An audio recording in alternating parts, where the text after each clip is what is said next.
అందరికీ నమస్కారం. పాయకరావుపేట ఎమ్మెల్యే గారు మార్నింగ్ ప్రెస్ మీట్ పెట్టారు. నిన్ననే అనుకున్నాం మా జగనన్నకి ఎంత ప్రజాదరణ వచ్చింది, ఈవిడ ఖచ్చితంగా ప్రెస్ మీట్ పెడతారని. ఈవిడ పాయకరావుపేట ఎమ్మెల్యే అని ఎందుకు అంటానంటే, హోమ్ మినిస్టర్గా ఆవిడ ఎక్కడ కూడా బాధ్యతలు నిర్వర్తించని పరిస్థితి మనం ప్రతి అడుగులో కూడా చూస్తూ ఉంటాం. ఎంతసేపు ప్రోటోకాల్ ఎంజాయ్ చేయడానికి, జగనన్నని తిట్టడానికి మాత్రమే ఆమెకు హోమ్ మినిస్టర్గా బాధ్యతలు ఇచ్చారనేది క్లియర్గా చాలా సందర్భాల్లో మనకు అర్థమవుతూ ఉంటుంది. జగన్మోహన్ రెడ్డి గారికి అంత ప్రజాదరణ రావడంతో అసలు 164 సీట్లు కూటమికి వచ్చాయా, మా వైఎస్ఆర్ కాంగ్రెస్ పార్టీకి వచ్చాయా వాళ్ళకి అర్థం కావట్లేదు. అంత ప్రజాదరణ చూసి వెన్నులో వణుకు పుట్టి ఈరోజు ఆవిడ ప్రెస్ మీట్ పెట్టడం జరిగింది. ప్రెస్ మీట్ పెట్టడానికి, జగనన్నను తిట్టడానికి ఈవిడికి సమయం ఉంటుంది. కానీ ఇదే విశాఖపట్నంలో మొన్ననే తల్లి కూతుర్ల మీద ఒక ప్రేమోన్మాది దాడి చేస్తే తల్లి దారుణంగా రక్తం మడుగులో చనిపోయింది. ఆ బిడ్డ మననే మేము పరామర్శ చేయడం జరిగింది. ఆ బిడ్డ చావు బ్రతుకులతో పోరాడుతూ ఉంది హాస్పిటల్లో. కనీసం పరామర్శ చేయడానికి కూడా హోమ్ మినిస్టర్ గారికి సమయం లేదు. కానీ మా జగనన్నను తిట్టడానికి మాత్రం ప్రెస్ మీట్లు పెట్టడానికి ఈవిడికి సమయం ఉంటుంది. అలాగే తీసుకుంటే కంచరపాలెంలో ఒక మానసిక వికలాంగురాల మీద అత్యాచారం జరిగితే ఆమెను పరామర్శ చేయడానికి కానీ, ఆ కుటుంబానికి అండగా ఉండడానికి కానీ ఈవిడికి సమయం లేదు. కానీ జగనన్నను తిట్టడానికి మాత్రం ఈవిడికి సమయం ఉంటుంది. అలాగే మన రాజమండ్రిలో తీసుకుంటే నాగాంజలి ఆత్మహత్యకి ఒక టీడీపీ నాయకుడైన దీపక్ అనే వ్యక్తి వేధింపుల వలన ఆవిడ సూసైడ్ నోట్ రాసి మరీ చనిపోతే కనీసం ఆ కుటుంబాన్ని పరామర్శించడానికి కానీ, 13 రోజులు హాస్పిటల్లో ఉంటే ఆ అమ్మాయికి మెరుగైన వైద్యం అందుతుందా లేదా, ఆ అమ్మాయి ఎలా ఉందని చూడడానికి కానీ ఈవిడికి సమయం లేదు. కానీ జగనన్నను తిట్టడానికి మాత్రం ఈవిడికి చెప్పలేనంత సమయం వచ్చేస్తూ ఉంటుంది. అలాగే ఈ రోజు ఈ రాష్ట్రంలో కూటమి ప్రభుత్వం అధికారం వచ్చాక రోజుకి 70 మంది మీద అత్యాచారాలు, అఘాయిత్యాలు మహిళల మీద, చిన్నారుల మీద జరుగుతూ ఉంటే వాటిని అరికట్టడం చేత కాదు. కానీ జగనన్నను తిట్టడానికి మాత్రం ఈవిడికి సమయం దొరుకుతుంది, తిట్టడానికి టైం కేటాయిస్తారు.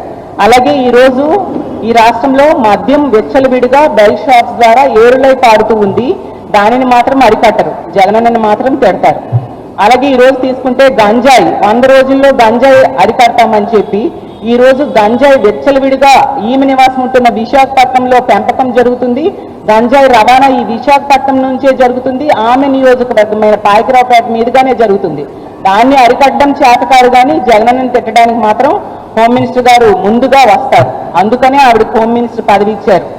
అందుకే ఆ హోమ్ మినిస్టర్గా ఆవిడ పూర్తిగా విఫలమైందని మరీ చెప్తూ ఉన్నాం. ఆవిడ ఒక పాయకరావుపేట ఎమ్మెల్యే మాత్రమే. అలాగే తీసుకుంటే మా జగన్మోహన్ రెడ్డి గారిని పులివెందుల ఎమ్మెల్యే అంటుంది. ఎంత సంస్కారహీనంగా ఒక మాజీ ముఖ్యమంత్రి గారి గురించి ఆవిడ మాట్లాడుతూ ఉన్నారో అర్థం చేసుకోవచ్చు. జగనన్నకు వస్తున్న ప్రజాదరణ చూసి వారవలేక ఇలాంటి మాటలు ఎన్ని మాట్లాడినా ప్రజలు హర్షించరు హోమ్ మినిస్టర్ గారు అనే విషయం మీరు తెలుసుకోండి అని తెలియజేస్తూ ఉన్నాను. అలాగే జగనన్న అంట క్రిమినల్లా మాట్లాడుతున్నారంట. అసలు మీరు ఏం మాట్లాడుతున్నారు? అసలు పోలీసు విషయంలో తీసుకుంటే జగన్మోహన్ రెడ్డి గారు పోలీసులు తిట్టారు అనేసి అబండాలు వేస్తూ ఉన్నారు. ఏ పోలీసులు తిట్టారు? ఏ పోలీసులు తిట్టారు? పచ్చ చొక్కాలు వేసుకున్న పోలీసులు గొడ్డలోడదీసి వాళ్ళకి యూనిఫామ్ తొడుగుతాను అనే ఉద్దేశంతో జగన్మోహన్ రెడ్డి గారు మాట్లాడారు.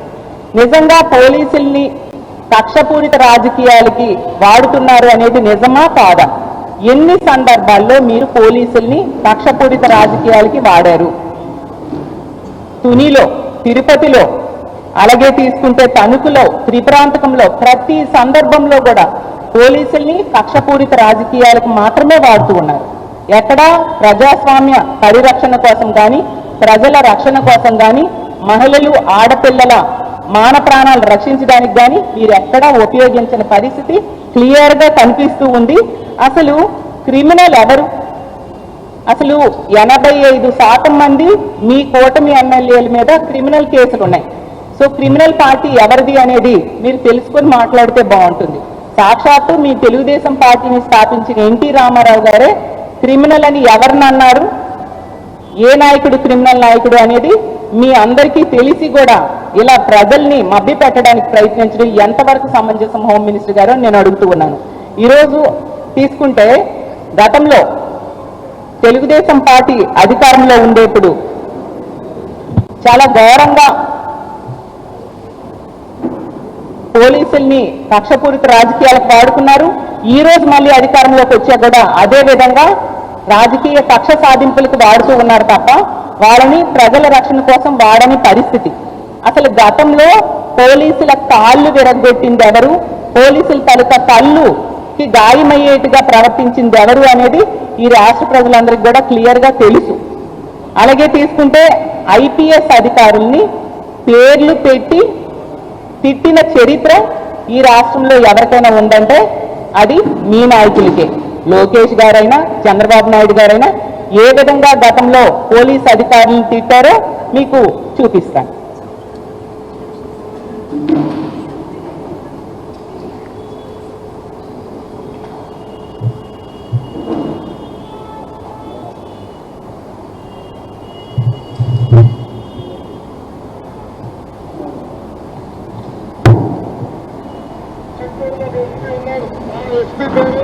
నిశాంత్ రెడ్డి, ఆ నిశాంత్ రెడ్డి కండువా వేసుకొని వైకాపా కార్యకర్త. చంద్రబాబు నాయుడు గారి పైన వైకాపా నాయకులు రాలేస్తే ఈ నిశాంత్ రెడ్డికి కనబడలేదంట. ఆ నిశాంత్ రెడ్డి చెప్తున్నా 9 నెలలు ఓపిక పట్టు, నీకు ఆపరేషన్ చేపించి అన్ని కంపెనీ విధంగా చేస్తాడు ఈ Lokesh. Nishant Reddy, you are unfit to be an IPS officer. నువ్వు ఐపీఎస్ కాదు కదా, పీపీఎస్ ఆఫీసర్. పీపీఎస్ అంటే ఏంటో తెలుసా? పాపాల పెద్దిరెడ్డి పబ్లిక్ సర్వీస్. నీకు అంత సరదాగా ఉంటే ఆ కాకి యూనిఫామ్ తీసి వైకాపా బులుగు యూనిఫామ్ వేసుకో బ్రదర్ అని ఈ సభాముఖంగా ఆ పనికి మళ్ళీ ఐపీఎస్ ఆఫీసర్ కి నేను చెప్తున్నా.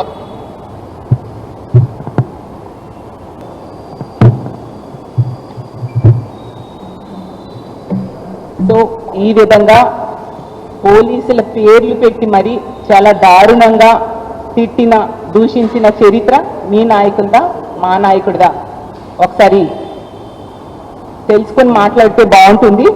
అసలు ఈరోజు ఐపీఎస్ అధికారుల మీద అక్రమ కేసులు పెట్టించిన చరిత్ర ఎవరిది హోమ్ మినిస్టర్ గారు నేను అడుగుతూ ఉన్నాను. కులం పేరుతో, మతం పేరుతో, పార్టీల పేరుతో ఈరోజు పోలీస్ అధికారులకి పోస్టింగ్లు ఇవ్వకుండా వేధిస్తున్నది ఎవరు హోమ్ మినిస్టర్ గారో నేను అడుగుతూ ఉన్నాను. అసలు ఇంత దారుణంగా పోలీసుల్ని ఏ రోజు కూడా పోలీసుల కోసం మాట్లాడిన పరిస్థితి జగన్మోహన్ రెడ్డి గారు చేయలేదు. మీ నాయకులకే అలాంటి సంస్కారం ఉంది. అలాగే మహిళల కోసం కూడా మాట్లాడుతున్నారు హోమ్ మినిస్టర్ గారు. అసలు మహిళా పోలీస్ అధికారుల గురించి జగనన్న ఏ రోజైనా మాట్లాడారా? లేనివి ఎందుకు కల్పించి ప్రజలు మభ్యపెట్టడానికి మీరు ప్రయత్నిస్తూ ఉన్నారు? అసలు ఎక్కడైనా మహిళలకి అవమానించిన చరిత్ర కానీ చూసిన చరిత్ర కానీ మా పార్టీలో మీరు చూసారా? ఈరోజు తీసుకుంటే ఎవరైతే తప్పులు, ఏ పోలీసులు అయితే తప్పులు చేస్తారో, ఎవరు టీడీపీ ఏజెంట్లుగా వ్యవహరిస్తారో, ఎవరైతే అక్రమ కేసులు పెడతారో, ఎవరైతే రామగిరి ఎస్ఐల ఎంపీటీసీలను ఎత్తుకెళ్తారో అలాంటి వాళ్ళని మాత్రమే